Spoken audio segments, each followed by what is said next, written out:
Jesus was a revolutionary. He really challenged those Jews who had turned religion into something else. But the parable of the Good Samaritan showed that your tribe did not matter, your religion did not matter. What mattered was what you did, your actions. So when I find people fighting, that they are fighting, and this was part of one of the reasons why in 1965, at Muiri Conference, Scripture Union, I disagreed with the Scripture Union leaders and withdrew a bit and did other things.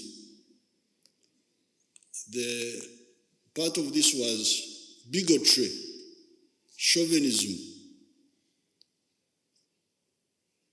to behave as if the denominations, Catholic, Protestant, Muslim, what? As if they are the most important thing, not the actions. And sometimes I see some of this, even, NRM of course fought this. That's how NRM succeeded. When we started our work, we rejected completely sectarianism. That's how we were able to build this force, which has been there for some time now. And I'm glad eventually when we came into the government, I don't know whether the churches copied our example. They started the Interreligious Council. I don't know whether you followed our example or you had done it before. I don't remember. But I congratulate you for having the Interreligious Council. But I would like this to really percolate down to the whole society so that you don't judge people by what they do, not the label, the denominations where they worship, where they do this. Because then how do you handle the parable of the Good Samaritan? I hear the Samaritans were not Jews. They were also not, I think they were of another religion. But what he did is what Jesus praised. Finally,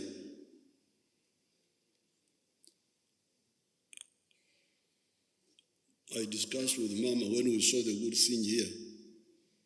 I said, "Ate kozechi."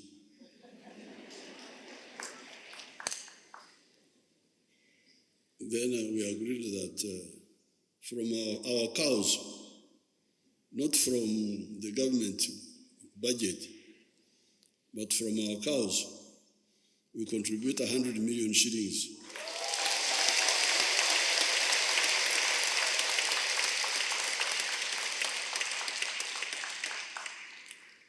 But since you also elected me as president, you remember that issue?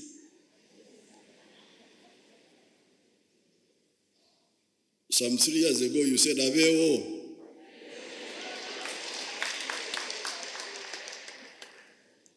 I will use that authority which you gave me in the new budget of July to contribute 1 billion shillings to the church.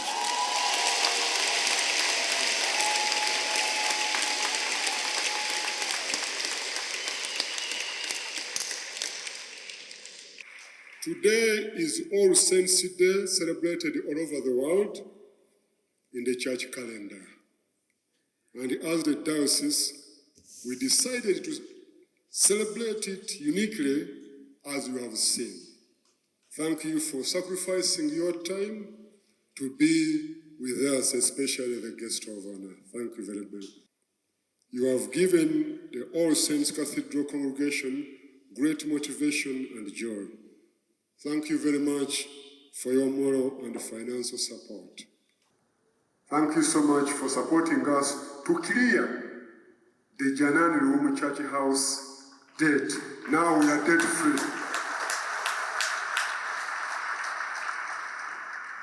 That building on Kampala Road, which is called Janani Room Church House, is ours without any debt.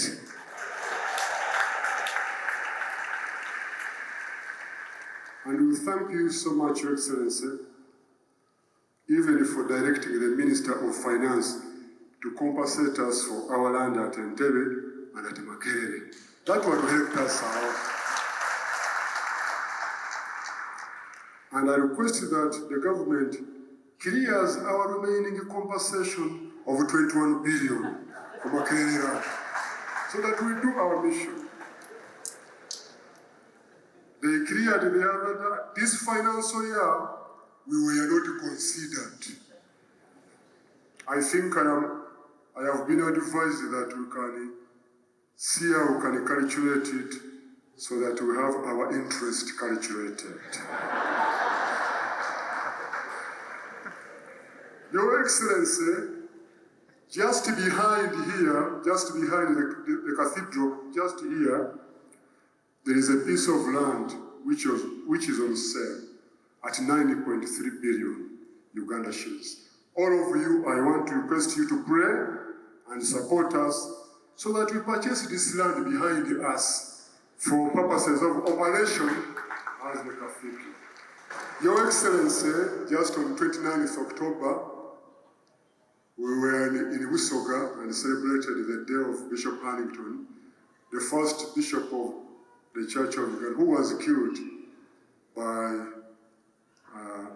Chief Ruba because he didn't get the understand the language well. The King of Uganda said, Mute, and the Musoga saw it, Mute, so he killed Bishop Harrington. And now, Bishop Harrington Day, as a public holiday, is not yet sorted as you had promised to consult, Your Excellency.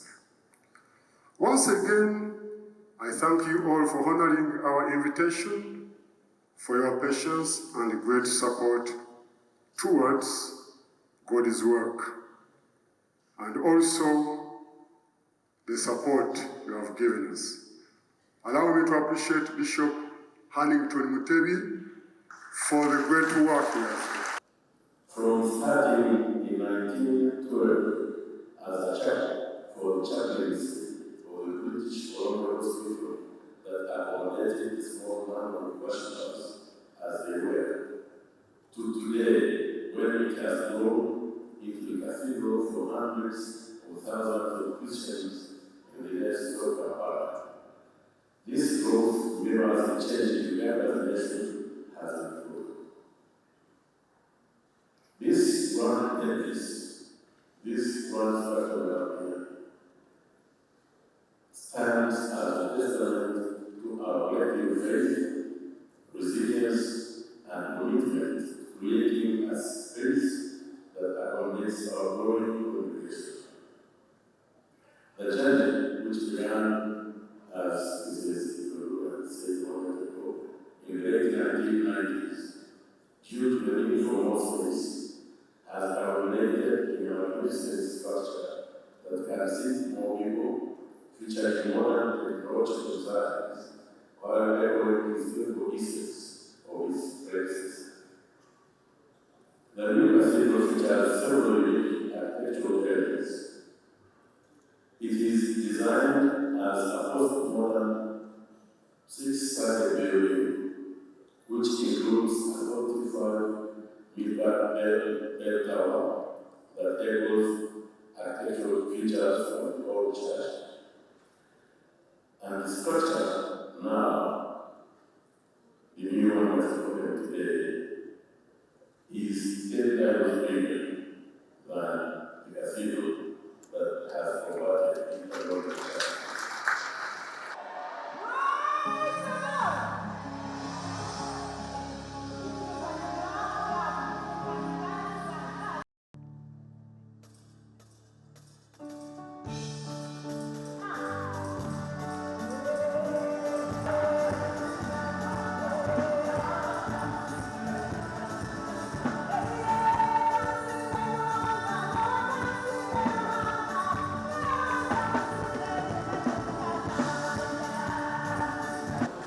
In the church calendar, it serves as a powerful reminder of the legacy of faith that surrounds us.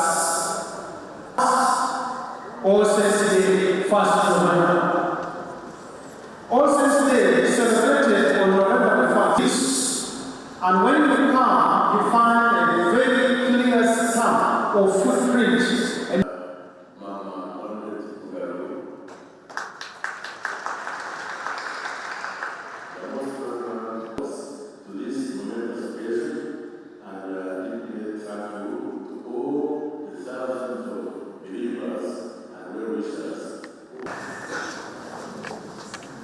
we rejoice and give thanks to God in giving space to worship God in the middle of the city.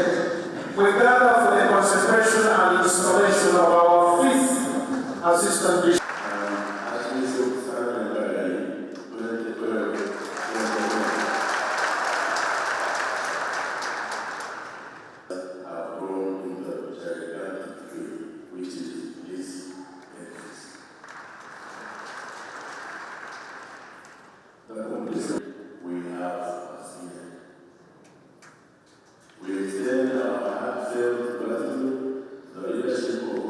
And the sin that so easily entangles. And let us run with perseverance the race marked out for us.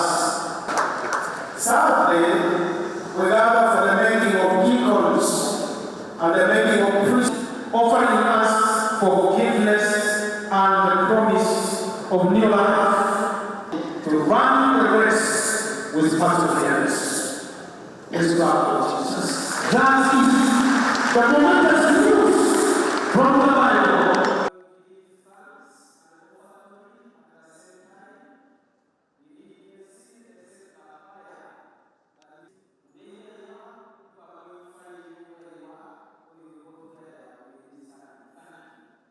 In a nation, in the times when challenges and temptations are greater than ever before, but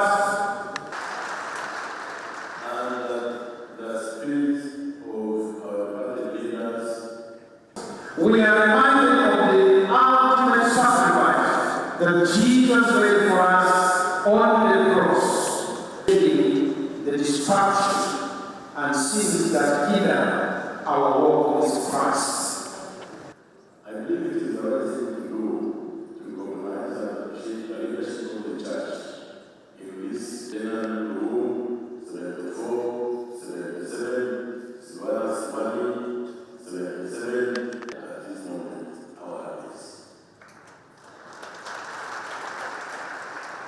I would like to recognize this.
With me, our retreat leader and a preacher, the Right Reverend Professor Alfred Orwa, for leading the leadership of former Prime Minister Right Honorable Maama Mbabazi, for the great work you have done